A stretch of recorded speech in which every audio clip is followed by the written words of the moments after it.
Bienvenidos muchachos a la novena clase de técnicas de investigación y el tema que vamos a abarcar el día de hoy es el diseño de la investigación.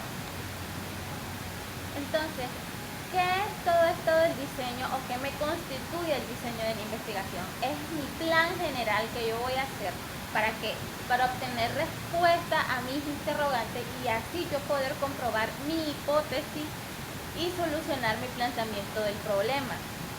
Esto está dado por estrategias básicas que yo voy a adoptar para generar información exacta e interpretable. Es decir, al final de todo, cuando yo hago mi análisis de resultados y todo esto, esta tiene que ser de una manera exacta. Por eso se dice exacta e interpretable.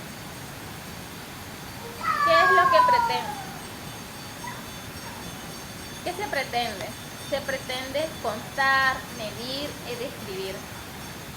¿Por qué? Porque quizás voy a contar en nuestro caso como medicina homeopática o biomedicina, pretendemos contar quizás el número de sesiones necesarias para el paciente, medir, un ejemplo, si estamos trabajando con fitoterapia, la dosis y describir, ¿qué es lo que vamos a describir?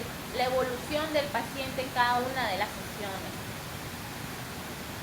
El diseño metodológico también debe especificar los pasos que habrán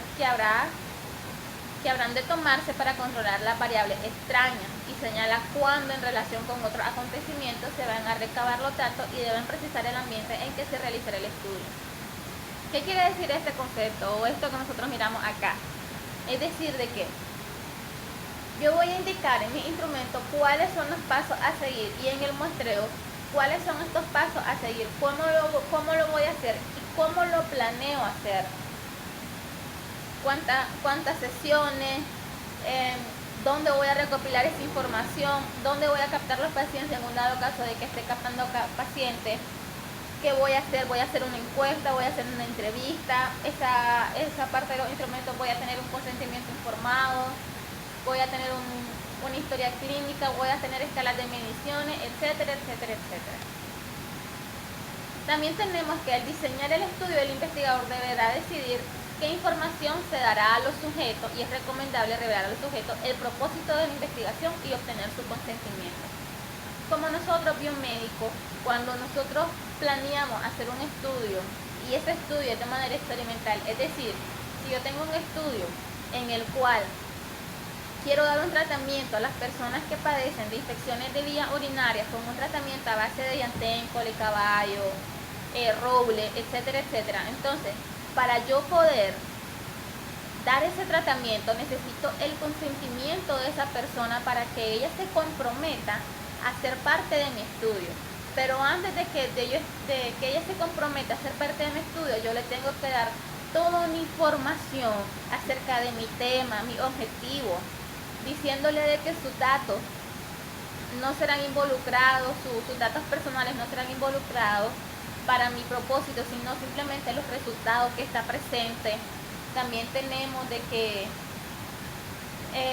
vamos a revelar cómo va a ser las características, cuáles son los pasos a seguir. Entonces yo necesito primero explicarle todo esto al paciente para después saber si él va a tener el consentimiento, me va a dar su consentimiento y compromiso a ser parte de mi estudio que yo estoy realizando. Esto se hace en cualquier tipo de estudio, siempre y cuando sean experimentales, descriptivos o explicativos.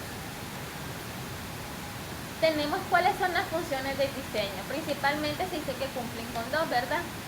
O con 3.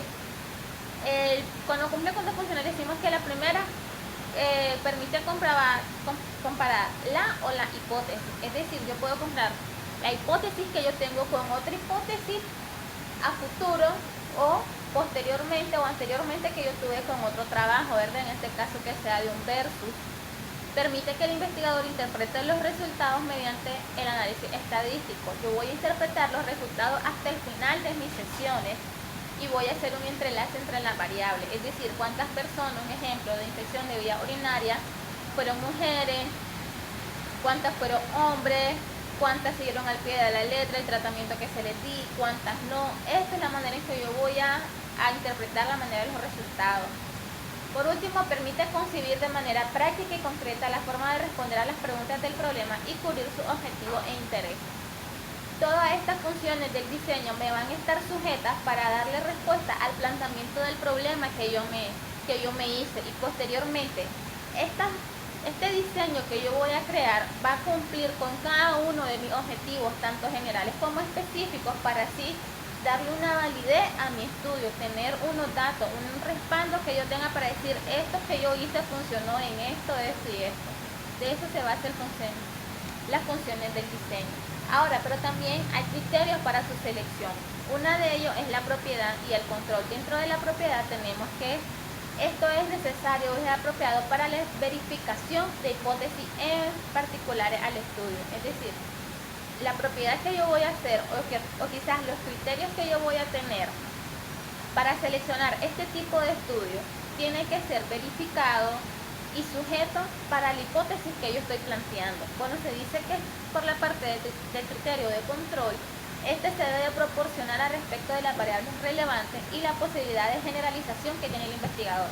Es decir, de que yo con esta pequeña investigación que yo hice acerca de las infecciones urinarias, con esta selección de diseño metodológico que yo hice, puedo ir de lo particular a lo general. Es decir, con esta particularidad de personas afectadas que yo tuve como selección de muestras, puedo perfectamente dar ser que sea prospectivo y así dar ejemplos o generalizaciones para personas que cursen con el mismo cuadro clínico o en otras infecciones de vías urinarias, que este tratamiento que yo apliqué en estas personas va a servir para otras personas que cursan con el mismo cuadro clínico de infecciones urinarias. Por eso se dice que se va de lo particular en estos casos a lo general.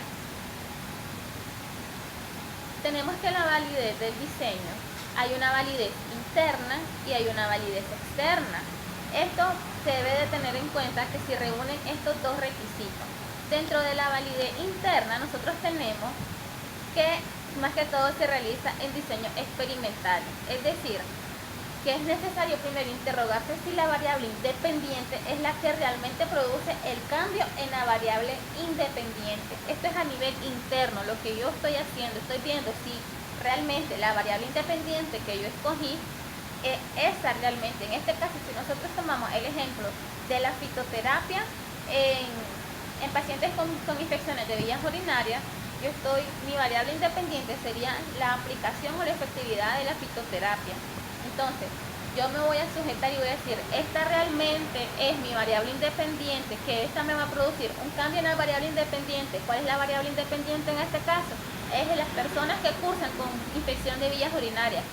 Ahí sí yo estoy diciendo, sí, la aplicación o la efectividad de la fitoterapia es mi variable independiente. ¿Por qué? Porque la fitoterapia me va a crear un cambio en las personas que sufren, que tienen un cuadro clínico o signos o síntomas que cursan con infecciones de vías urinarias. Eso es la validez interna. La validez externa se usa este término para referirse a la generalización o representatividad de los hallazgos de los estudios, lo que habíamos dicho anteriormente. De este poquito de muestra que yo tomé, al menos unas 30 o 50 personas, yo puedo dar que de lo particular puedo dar un concepto, unas conclusiones, unos resultados generalizados y positivos que se ocupen para programas o aplicaciones o enfoques similares a este tipo de pacientes que cursan similar o igual, ¿verdad?, al cuadro clínico de las infecciones urinarias. Hay tipos de investigación. ¿Cómo ustedes van a crear ya el diseño metodológico? Esto es, el tipo de investigación, como anteriormente ya se había dicho, se divide en dos, ¿verdad? Estos son estudios longitudinales, es decir, recordemos, a largo plazo, y también tenemos los estudios transversales. Estos son a muy corto plazo, menos de un año, 6 meses, 3 meses, incluso un mes puede ser un estudio y es de carácter transversal.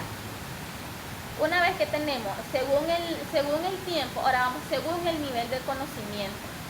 ¿Esto qué quiere decir? Esto va a depender en que si mi estudio o el conocimiento que yo voy a querer abordar en mi investigación va a ser de carácter descriptivo, predictivo, experimental o explicativo, que esto ya lo hemos venido hablando anteriormente en los tipos de investigación, en el método de investigación, etcétera, etcétera. Y según su naturaleza, lo que igualmente anteriormente hemos venido abarcando en las anteriores clases, es de carácter cualitativo, estoy buscando cualidades del fenómeno o estoy buscando datos de números, o estoy buscando cantidades exactas para proporcionar. En este caso son cuantitativos. Una vez que nosotros ya tenemos damos obviamente una pequeña aseveración del por qué decimos de que es de carácter, según su naturaleza, un ejemplo, es de carácter transversal. El estudio llevado a cabo es de carácter transversal, debido a que se realizará en un corto tiempo, entre el periodo de, como por ejemplo, de octubre a diciembre del año 2015. Ahí yo estoy especificando, diciendo que apenas me va a abarcar 2 meses en el año corriente. Entonces, eso a mí me sugiere que es de carácter transversal. No simplemente vamos a poner según la finalidad del estudio es de carácter transversal. No, tenemos que justificar el por qué estamos diciendo, el por qué creemos que es descriptivo o explicativo, o el por qué estamos buscando, o cuáles creemos que vamos a buscar, que decimos que es de carácter cualitativo o cuantitativo. El tipo de método, vamos a ver si es prospectivo o retrospectivo. Cuando decimos prospectivo, son estudios que estamos realizando de aquí y que puede ser una investigación que se puede llevar o que puede influir en otras investigaciones para que se realicen a futuro, es decir, prospectivo, algo nuevo que yo estoy investigando que puede crear nuevas iniciativas a futuro estudio. Retrospectivos tenemos que es todo lo contrario. Yo voy a ver los estudios que se hicieron hace 5 o 10 años y venirlos cómo han evolucionado hasta la fecha, es decir, yo voy de atrás para adelante. En cambio, en los prospectivos no, es de aquí hacia adelante.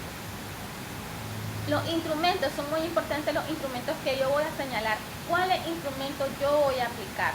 Dentro de todos estos tenemos, como anteriormente se había dicho, cuáles son estos instrumentos. La forma en que yo voy a adquirir la información va a ser información primaria o información secundaria.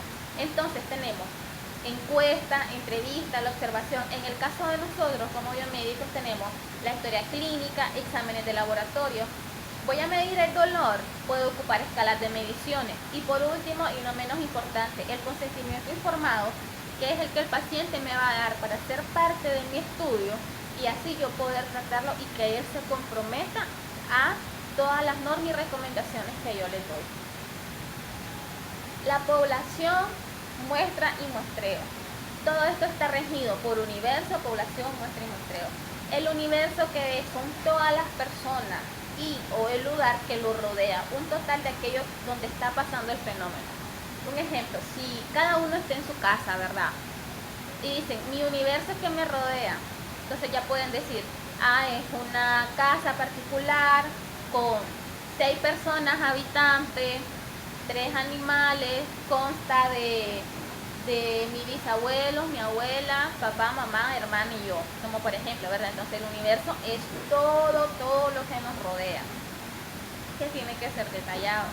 En la población son las personas o individuos que pueden o tienen la oportunidad o tienen la posibilidad de ser parte del fenómeno estudiado, es decir, es la población, un ejemplo, que está afectada con, volvamos al mismo ejemplo de las infecciones de vías urinarias. Hay muchas personas que tienen infecciones de vías urinarias. Entonces, todas estas son las personas que pueden tener la posibilidad, puede ser una muestra, una población grande de 1000 personas quizás, o menos, ¿verdad? Pero yo aquí es donde entro y voy a ver cuáles voy a escoger, cuál va a ser mi muestra. Entonces, ¿cuál es la muestra o qué es la muestra? Es la selección de los individuos que yo voy a estudiar. De toda la población que yo tengo, voy a seleccionar una pequeña muestra para que estos sean mis individuos a estudiar, siempre y cuando ellos estén conscientes y de acuerdo a pertenecer a parte del estudio, ¿verdad? Y el muestreo. ¿Qué es el muestreo?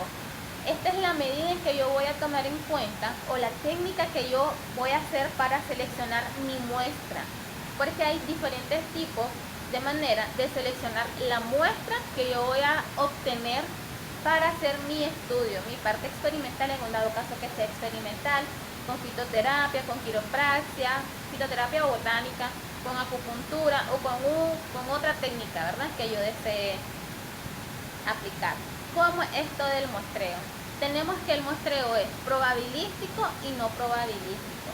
En el probabilístico es en el cual todos los sujetos u objetos pueden ser parte de la muestra. Es decir, se puede decir que esté de manera aleatoria, sin ningún problema.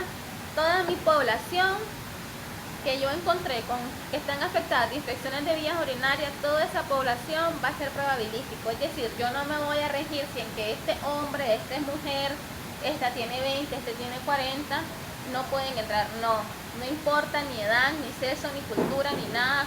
Simplemente porque tiene infección de vías urinarias, yo lo agarro y va a ser parte de mi muestra. Y también tenemos el no probabilístico. El no probabilístico es en el cual no se garantiza o no se da la oportunidad o posibilidad de ser parte de la muestra. Vamos a explicar ahora cada uno de ellos más a detalle. Dentro del probabilístico, nosotros tenemos diferentes tipos de manera de escoger a la gente. Tenemos la parte aleatoria. Ese aleatorio quiere decir, si mi población de personas de vías urinarias es de 1000 personas, pero yo para mi muestra solo quiero 30, entonces de manera aleatoria toda mi población, yo voy a venir y voy a decir, voy a agarrar 10 hoy, 10 mañana, o simplemente lo escojo al azar de manera aleatoria a esas 30 personas de los 1000 que yo tengo como población. En cambio tenemos el estratificado. Un ejemplo, si en el primer día yo encontré a 40 personas, ¿verdad?, que tenían infección de vías urinarias, en el segundo día yo encontré que habían 30 personas y en el terciavo día encontré que habían 30, a mí me dan un total de 90 personas. Traten de ignorar esta parte de acá porque hubo un problema técnico ya. Entonces, aquí tengo un total de 20 personas, pero de estas 20 personas yo solo voy a sacar el 20% de estas. Es decir, que de los primeros 40 personas del primer día voy a seleccionar a 8. Del 30% de las 30 personas que me llegaron con infecciones de vías urinarias, voy a escoger 6. De 20 personas que me llegaron el tercer día, voy a escoger 4. Si yo todas estas las sumo, me da un total de 18 personas, que equivalen al 20% de mis 3 primeros días para saber quiénes tenían infección de vías urinarias. Entonces, estas 18 personas van a ser parte de mi muestra. No estoy excluyendo a los demás, simplemente estoy sacando el 20% de mi población total. En un dado caso que mi población sea de 90 personas. También tenemos el sistemático. Esta probabilístico sistemático se utiliza una ecuación donde n sobre n minúscula. N mayúscula es la población total. Y en cambio, n minúscula es la población o la muestra que se espera recoger. Entonces, si tenemos una población total, como por ejemplo, de 4000 personas, y la población que nosotros esperamos que se recoja para nuestra muestra es de 400, entonces si nosotros dividimos 4000 entre 400 nos va a dar un total de 10. Entonces, quiere decir que para yo poder reunir 400 individuos en todas mis sesiones, voy a escoger a 10, a 10, a 10, a 10, hasta reunir los 400 individuos en cada día de cita que yo haga para saber qué personas tienen infección de vías urinarias. Escojo a 10, al día siguiente vuelvo a escoger 10 y así sucesivamente de los 4000 que yo tuve. Ahí yo no estoy utilizando ningún criterio ni de exclusión ni de exclusión, inclusión o exclusión, ninguno. Todos, cualquier ejemplo, todos llegan, a esto se lo hago, así de sencillo, hasta recoger los 400 individuos. Tenemos el no probabilístico. En este tenemos el probabilístico dirigido. En este probabilístico dirigido tenemos los criterios de inclusión y de exclusión. ¿Qué quiere decir esto? Recuerden que se había dicho que el concepto es que no se garantiza a todos ni se da la oportunidad de que sean parte del estudio. Es decir, un ejemplo. Si mi estudio, vamos al mismo ejemplo de las infecciones de vías urinarias, si mi estudio está regido simplemente a mujeres entre 20 a 50 años y llega un varón con problemas de infecciones de vías urinarias, pero yo dentro de mi criterio de inclusión tengo que solo sean mujeres, yo le puedo hacer la entrevista o la encuesta, ¿verdad? Para saber, porque simplemente es una encuesta, eso no quita nada de tiempo. Pero que al final yo le digo que él no puede ser parte de la investigación, del estudio. ¿Por qué? Porque yo tengo criterios de inclusión y de exclusión, donde mi criterio de exclusión es que sean hombres y mi criterio de exclusión es que sean mujeres. A eso se refiere con el estudio probabilístico no dirigido. En cambio, el estudio probabilístico casual es, tenemos que, por ejemplo, si las 50 personas que fueron a la entrevista o a la encuesta, todas ellas tenemos de que reúnen los requisitos, ¿verdad?, para ser parte de la muestra. Pero entonces, ¿cómo voy a seleccionar yo a esto que es casual? Como su propio nombre lo dice. Se van a escoger a 10 personas casuales, por ejemplo, ¿verdad? Puedes escoger o solo a los primeros 10 o solo a los primeros o solo a los últimos 10. Y así vamos a recolectar la muestra de 30. Ya sea que un día escojamos a los primeros 10, al día siguiente escojamos a los últimos 10 y el tercer día escojamos a los primeros 10.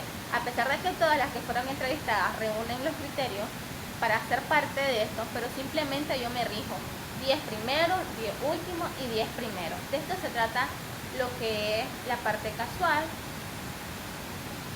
Y bueno, muchachos, eso sería todo por la clase de diseño metodológico y nos vemos en la siguiente para formular un pequeño protocolo.